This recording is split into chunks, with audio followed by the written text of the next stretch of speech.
We are deep into the Fall Anime 2024 season, and it's pretty much been decided what will be the biggest anime to come out of this season.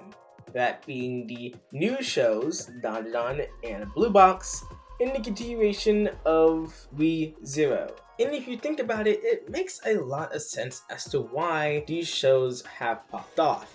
I mean, obviously with Re:Zero, it's a continuation of the show, which is already pretty popular. But with Dandadan and Blue Box, you have two manga who were known for being really popular already, and they just got adapted to an anime for a new, wider audience, and already the fandom's gonna go crazy. And people love their action and amazing animation. And with Blue Box, people love a great romance anime, which with these factors you can kind of see why these shows are so popular. It is a bit of a shame though, because you get other shows that get left in the dust and they don't really fit into this box. And today I am here to discuss and talk about one that I feel that people are kind of missing out on. I think you should definitely give it a watch, and that show being Orb on the Movements of the Earth.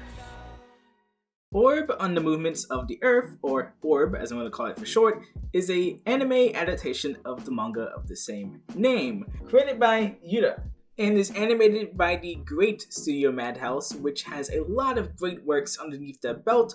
For example, Death Note, One Punch Man, and the most recently popular Frieren.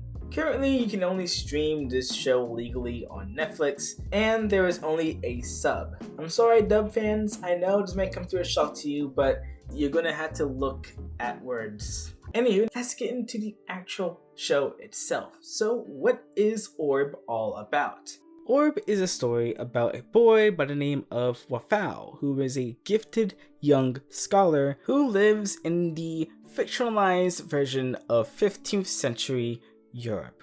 And in this world, the people around it are governed and controlled by the church, and anyone who goes against the church, anyone who says anything that may be considered blasphemous, is prosecuted and punished by the church. And one of the ways they do this is by burning people at the stake. And in this show, one of the biggest forms of blasphemy against the church is the idea that the Earth is not the center of the universe. In this show, there are people out there who try to go against the idea that the Earth is not the center of the universe. And that is a big no-no. You are not allowed to even study that. You're not even allowed to even think that there's a possibility that the Earth is not the center of the universe, because to them, God made it so for a reason. And to even think of the idea that it isn't is full-on disrespect and blasphemy. So you may be wondering, what does this have to do with this 12-year-old boy? Well, remember, this 12-year-old boy is a genius and was so smart that he got enrolled into university, which, for context, in this era, university is already a rarity to even go to begin with.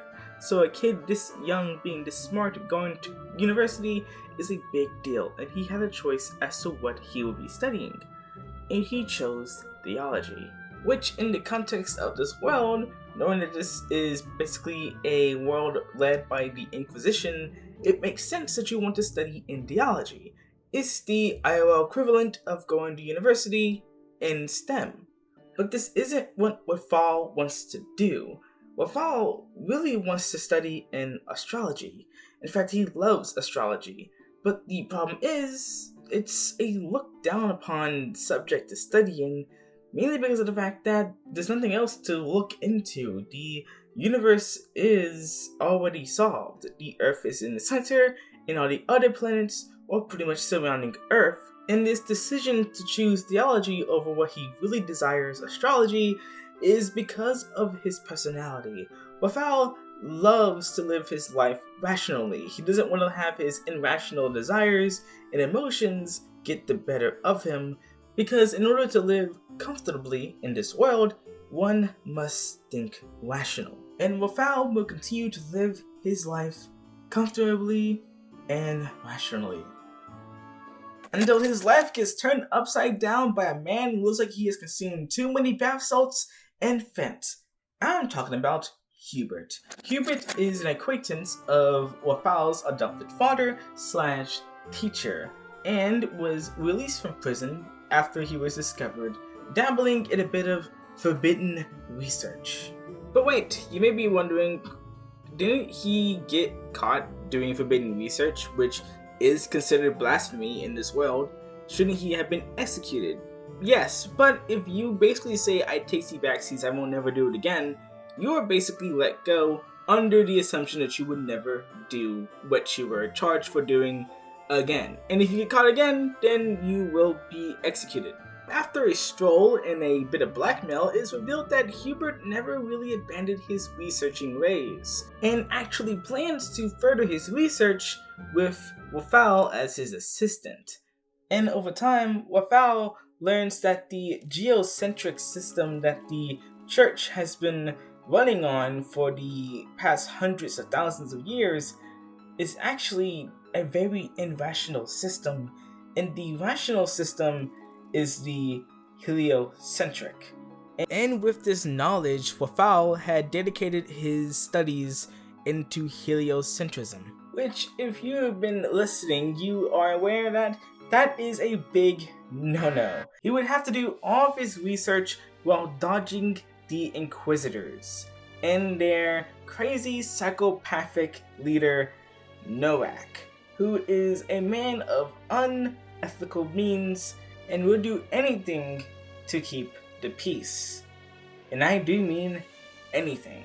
Which makes me feel extremely uncomfortable whenever he's on screen, especially when he's next to Wafal, because Noak is on to Wafal. He has a hunch. He kind of knows that Wafal is studying in forbidden research, and he doesn't have enough evidence to incriminate him, but he knows it. He just knows. And every single time they're together on screen, the tension is so thick, you can cut it with a knife. And it's just so good to watch. It's so fun. And the things that happen in episode 3 are insane, and I don't want to spoil them for you. I mean, I kind of left out a lot that happens in episode 1 and 2 as well, just so I can get you wanting to go and watch this show. It's an amazing show, and honestly, it's one of my favorite to come out this season. I mean, I love Dandadan and I love, normal stuff that we get, but I feel like shows like these are always underappreciated. I mean, have you seen what happened with Vinland Saga Season 2? When it came out, people were complaining because it wasn't enough action, or there was no action, and that they said the show fell off. And I'm like, that was just so disappointing to see people's reaction to it.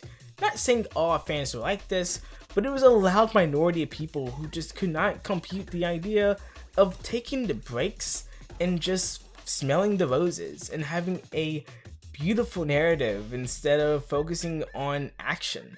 And I think that just says a lot about the anime community at the moment, but that's a whole nother video for a different day. So until then, again, I highly recommend you watch the show. It's amazing. You can watch it on Netflix. And until next time, I've been Rain, and I'll see you guys in the next video, where I'll be making my own cult, religion. And it will be amazing. Trust me. We have free Kool-Aid. Okay, bye.